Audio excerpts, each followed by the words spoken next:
Petrus pasal 5 itu tentang seorang penatua yang dalam gereja ya. Itulah berarti Petrus pasal 5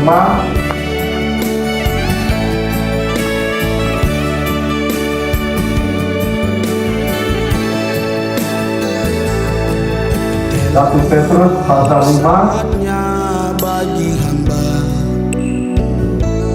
yang terdapat pada ayat ya. Perdengarkan suaramu, angkat mata pandanglah dan telah ayat 1, pikirkanlah demi Tuhan.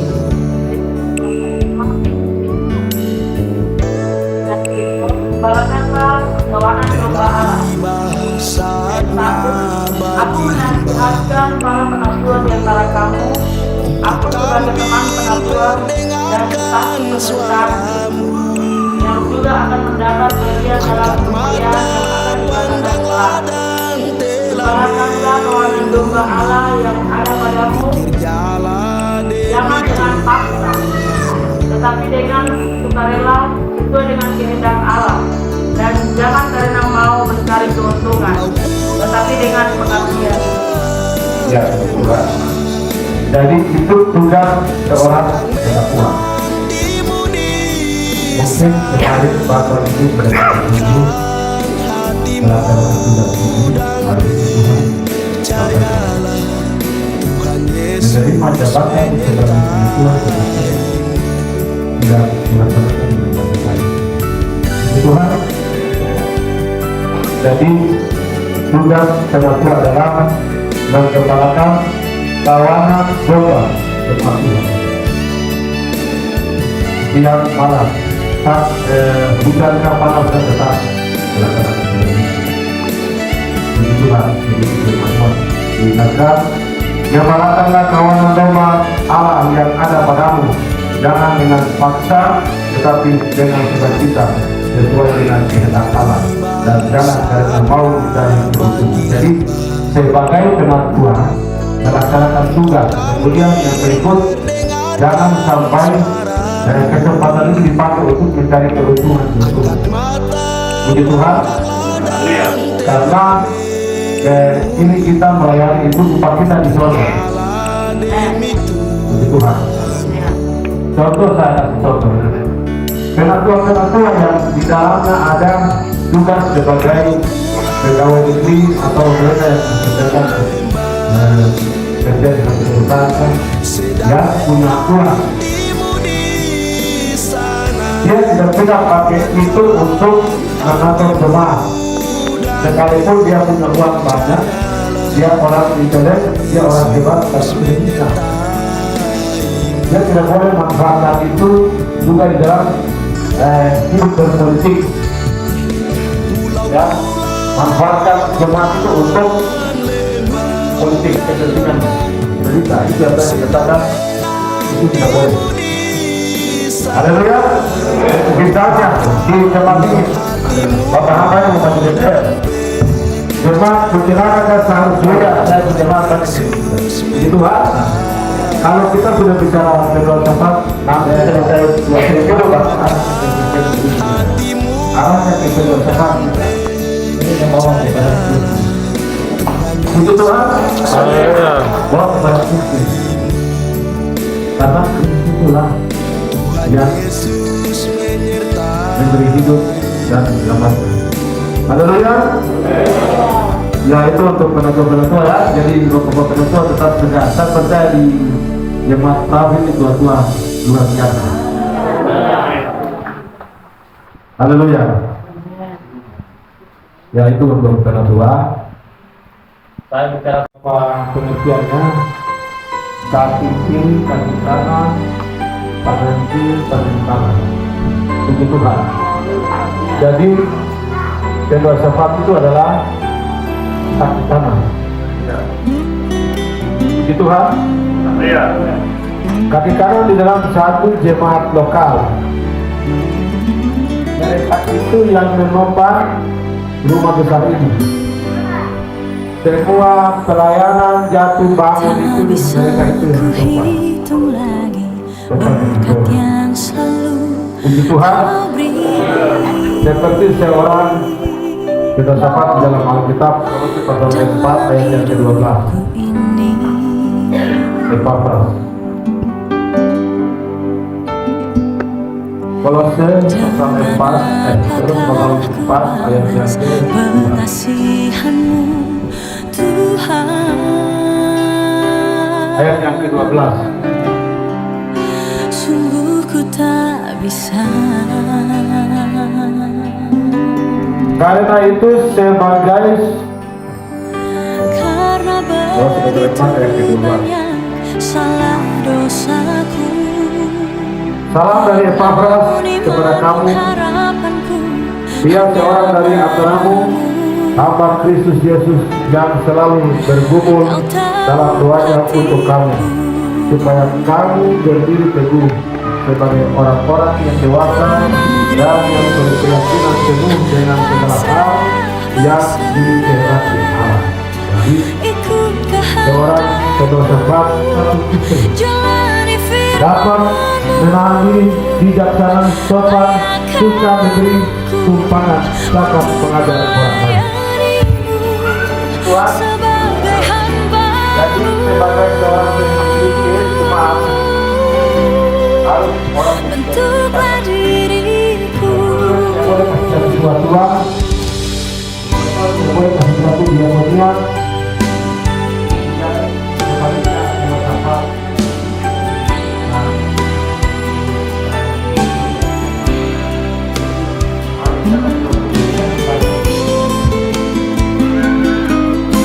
Tuhan, berikan kemuliaan kepada Tuhan. Haleluya. Dengan demikian firman Tuhan menerima kesatuan roh. Iya. Haleluya. Haleluya. Tuhan,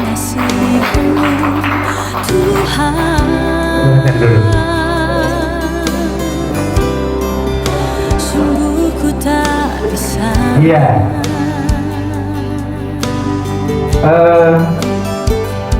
Pengajaran Karena begitu atau penyampaian firman Tuhan yang merupakan petunjuk atau rambu-rambu pengharapanku bagi kita dalam kepercayaan Tuhan kau tahu kepada Bapak Ibu atau adik-adik yang ku mau dipercayakan untuk dipasrah memangku jabatan ikut sebagai kehendakmu, pendoa, jalani sebagai diakonia, firman aku dan sebagai penanggung jawab pemuda. sebagai hamba Kita menjadi takdir kita tahu. Haleluya. bentuklah diri Itu mempunyai talenta yang Tuhan akan berikan masing-masing dalam kegiatan ini. Kami untuk menggunakan bendera saudara kedua. ikut Saya dengar sendiri teman teman tersebut. jalani Hamba yang sedang menjadi undang upacara masyarakat untuk melayanimu dari hamba harus sebagai hambamu. iya. Sekarang Bentuklah kita diriku dihukum orang berdiri atau pejabat dalam rumah Tuhan. Ya, itu Pak Manu. Ya, Pak Manu itu arwahnya itu ditugaskan di sini. Sekarang dipindahkan jadi Wakapolsek Rah. Kemarin kalau yang ikut upacara lihat, kalau yang pimpin upacara itu orang sedang upacara. Itu dia. Jadi saya ke sana bukan berusaha, ini nonton sampai selesai. Begitu beliau mau pergi foto-foto di Doa dia akan segera mengampuni. Shalom, selamat ketemu. Dia tak jauh Ya, darimu. selamat datang. Dia hanya sejauh Ya, haleluya. Nanti kalau kita ketemu, baru kasih tahu. Kalau memang ada di Rami, tapi kalau di kota ya, pasti menang di kota. Tapi kalau ada di sekitar Rami ya, pasti akan menang di kota. Jadi beliau sebagai pembeli itu harus yakin. Ya, jadi pekerjaan Tuhan ini jadi bukan hanya milik satu sektor, tapi itu Tuhan menempatkan dalam pekerjaan pelayanan. Makanya etika hidup ini yang kita jaga supaya semua ada di kantor, ada di mana saja itu menjadi yang saya bilang itu. Di situ gelap tapi kamu menjadi lilin yang bercahaya di kegelapan itu. Di situ keadaan itu gelap, kacau dan lain, tapi kamulah pengendali di tempat itu untuk mendatangkan suasana damai, sukacita ada di situ. Begitu hanya. Jadi seperti itu. Ya, jadi ini jauh ke sana. Dari penyampaian biasa begitu, orang menyampaikan makalah atau begitu pasti ada yang mengerti, ada yang tidak mengerti. Dan jadi kalau tidak mengerti, tidak tanya nanti. Kalau kita tanya boleh. Haleluya. Jadi berkisar apa yang tadi disampaikan oleh hamba Tuhan tadi. Ya, kalau memang Bapak Ibu sudah mengerti, puji Tuhan. Tapi kalau belum mengerti, ada yang belum mengerti tentang tugas atau tanggung jawab itu, berarti bisa ditanyakan supaya nanti hamba Tuhan ini dia menjelaskan, ya menjelaskan tentang yang tadi disampaikan urutan-urutan tadi, kriteria-kriteria hidup. Ya, hidup kita sebagai hamba-hamba yang melayani di ladangnya Tuhan. Haleluya. Makanya sebagai pemilik, sebagai ya penjaga itu adalah benua. Terus itu penjaga Israelnya. Kemudian yang melayani di meja itu adalah diakonia. Puji Tuhan. Jadi pemilik ini berarti dia menjadi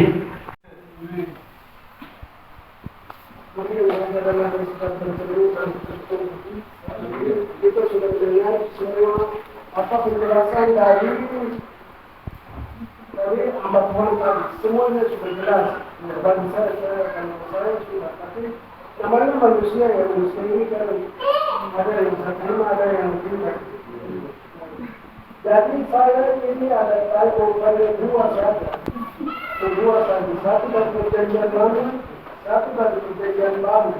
Di mana ada, saya bersyukur bahwa ini sangat ada kehidupan kita sehari-hari di tempat ini. Saya bilang bahwa ini sangat luar biasa kehidupan kita, karena untuk menjaga tentang di 1 Timotius 3 tadi itu tentang bijaksana, sopan, dan juga penahanan diri. Jadi mungkin apa yang disampaikan oleh hamba ini mungkin karakter tabiat, karena kalau Papua pada umumnya mungkin ini tidak bisa dilepas atau tidak bisa ditinggalkan. Karena kalau contoh saja mungkin kalau kita sedang diskusi atau apa, satu tidak mau kalah. Nah, itu mungkin kekurangan dari hamba sampai bahwa mungkin kekurangan daripada persiapan untuk mendoakan kami umat Tuhan para yang ada di sini. Mungkin di situ ada teman di telah mengerti, karena kami di sini apakah itu karakter. Ada kita pasti diskusi dan satu sudah menyala dan satu lagi sudah bakalnya ke sini. Jadi ibaratnya bahwa pertengkaran dalam satu organisasi. Nah, hari ini kenapa saya bilang sangat bersyukur bahwa apa menerapkan firman ini terbuka buat kami semua supaya kami tahu agar ke depan ini jangan hal ini akan mengikuti kita lagi, untuk kita menjaga keutuhan kebersamaan ini untuk menjadi satu pokok. Jangan sampai kita ke depan kita sudah menikmati atau sudah. Yang pertama adalah memelihara kesatuan roh. Itu yang pertama. Terus yang kedua, etika hidup. Terus yang ketiga adalah tindakan daripada iman kita terhadap apa yang sudah disampaikan itu. Karena kalau ada tindakan, berarti kita bisa tanggapi apa yang disampaikan oleh Allah, sehingga itu menjadi pembelajaran bagi pribadi diri kita masing-masing sebagai para pemimpin. Jadi nanti kita membedakan kita secara pemimpin di setiap tugas yang dikerjakan Tuhan kepada kita, seperti penatua, diaken, kedua syakat, penanggung jawab pemuda, penanggung jawab jemaat. Semua itu yang nanti kita bawa dan ada di dalam hati kita untuk kita simpan. Karena itu yang menjadi bekal bagi kita untuk dalam kita memimpin jemaat yang kita Tuhan percayakan bagi kita. Jadi Tuhan kalau sudah percayakan itu kepada kita, berarti karena kesatuan itu penting, kesatuan roh. Kalau kesatuan tidak ada, tidak bisa, itu yang terberai, berarti tidak ada kesatuan lagi. Kalau ada kesatuan, berarti itu ada tindakan dalam kehidupan kita dalam satu roh. Jadi itu juga karunia itu berbeda-beda, tapi kesatuan kita itu harus berbeda. Karena roh itu satu, Roh Kudus yang Tuhan berikan kepada kita itu satu. Cuma cara yang Tuhan berikan kepada kita berbeda-beda itu seperti menjawabkan itu berbeda-beda. Tuhan kasih karunia sama kita berbeda-beda. Tuhan kasih talenta sama kita berbeda-beda. Itu dikasih sama kita berbeda-beda. Contoh, ada yang tahu bawa mobil, ada yang tidak tahu bawa mobil. Itu kan talenta yang Tuhan berikan. Itu satu kelebihan yang Tuhan kasih secara ekstra. Dan satu pertanyaan itu kalau iya, berarti itu sebagai syarat. Jadi apa yang disampaikan oleh hamba, ya kita jemaat Renover ini bersyukur sekali. Sekalipun di sini ada yang lama dan ada yang baru.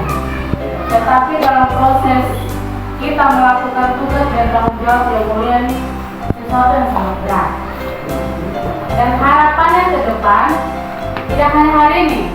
Kita lihat kalau memang butuh untuk ada pengedaran kembali, kita bikin lagi. Ya, itu yang pertama. Kemudian yang kedua terkait dengan diakonia. Untuk kita di diakonia ini, kalau dari jumlah ketiga jemaat yang ada, paling banyak mungkin Yerusalem, kemudian Alfa, dan jangkauan tempat tinggal pun itu berdekatan. Tapi kalau kita di Horeb, sedikit, sekalipun ada penambahan, dan kita dibatasi oleh jangkauan tempat tinggal yang berjauhan. Terkait dengan itu yang saya mau tanyakan di sini, ketika ya ini kan ada orang tua yang kadang sakit, itu tidak bisa untuk memaksakan mereka untuk selalu siap untuk pelayanan. Ketika kondisi itu terjadi, misalkan diakonia yang harusnya 2 orang, 3 orang, hanya ada 1 orang. Baik di jemaat masing-masing, bahkan di jemaat umum pada saat kita pelayanan sesuai dengan jadwal. Apakah itu bisa melibatkan kami yang lain untuk misalkan pelayanan meja, misalkan pelayanan lagu? Iya. Ini terlepas dari penatua ya. Kalau penatua kita yang lain mungkin tidak bisa untuk intervensi. Tapi kalau untuk diakonia, contoh kayak saya begini kan sudah tergerak untuk diperluas siapa, tetapi pada saat pelayanan diakonia mungkin ada 1 anggota yang tidak hadir, apakah itu kita bisa masuk, mengalir untuk memenuhi tanggung jawab itu atau tidak? Itu untuk diakonia. Yang kedua untuk perluas siapa? Pertanyaan artinya yang perjanjian lama dan perjanjian baru. Jadi kalau yang lama ini berhubungan dengan apa yang disampaikan di hari ini dalam tugas dan pelayanan atau kepercayaan Tuhan. Jadi kalau Bapak Ibu yang selama ini Tuhan sudah memberi kepercayaan berjalan tekun sampai hari ini, kemudian yang tadi disampaikan akan ditetapkan atau didoakan atau dipercayakan oleh Tuhan dalam tugas dan pelayanan dalam pekerjaan Tuhan ini. Di sini kalau kita baca di Yunus ini kan satu ya kepercayaan Tuhan kepada Yunus. Jadi Yunus ini ya di sini kita baca inilah virus itu mendapat panggilan. Melayani, melayani lebih sungguh.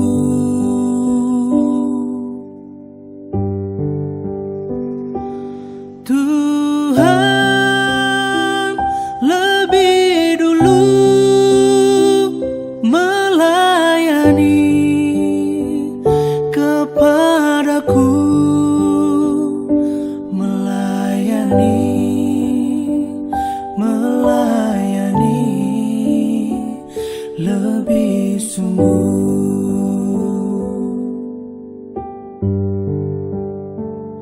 Mengasihi,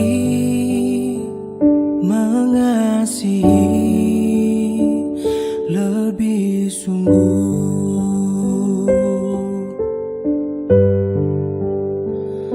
Mengasihi, mengasihi lebih sungguh.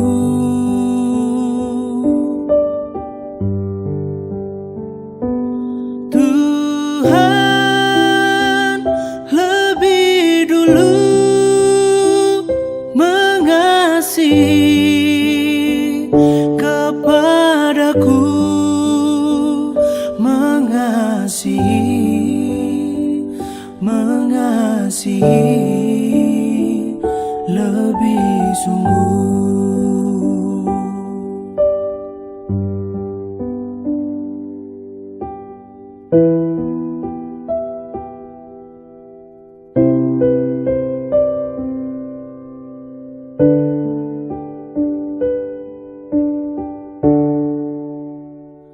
Mengampuni, mengampuni lebih sungguh.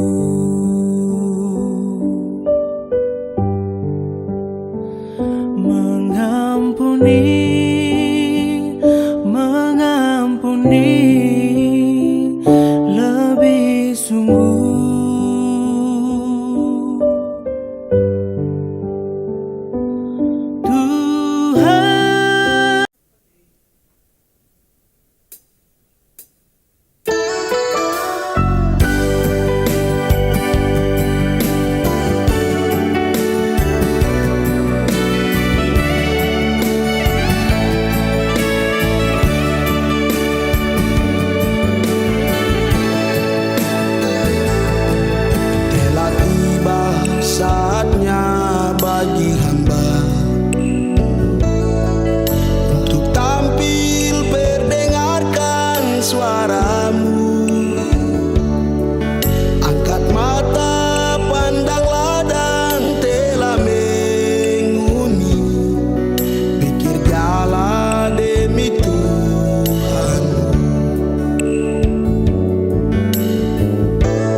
yang